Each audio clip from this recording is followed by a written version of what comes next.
Hello and welcome. It is downright dirty.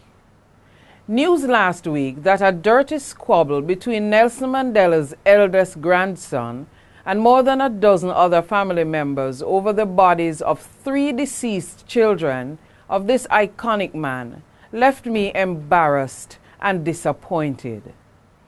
Even as the world prays for this unmistakably courageous leader, it took the police on a court order to supervise the exhumation of the bodies and return them to Kunu, the village where the elder Mandela was born and raised. Kunu is where Mandela has said he wants to be buried, not Mvezo, the village of Mandela. Mandela is the only direct male relative left with the Mandela name.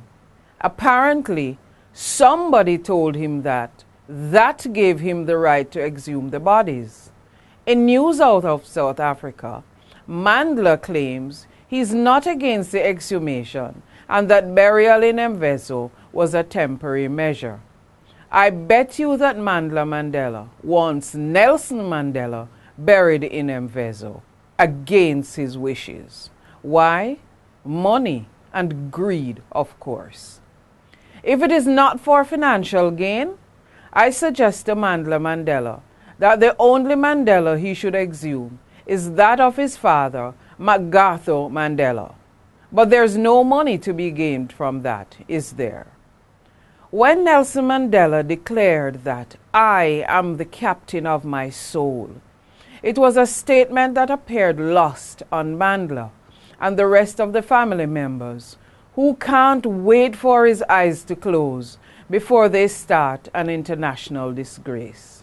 Yes, international disgrace, because that is what Nelson Mandela is, an international icon. Free advice to Mandela: read your grandfather's Long Walk to Freedom, especially where he said, "A leader is like a shepherd. He stays behind the flock, letting the most nimble go out ahead, whereupon the others follow, not realizing that all along they were being directed from behind." Know yourself, young man, and know what you're messing with.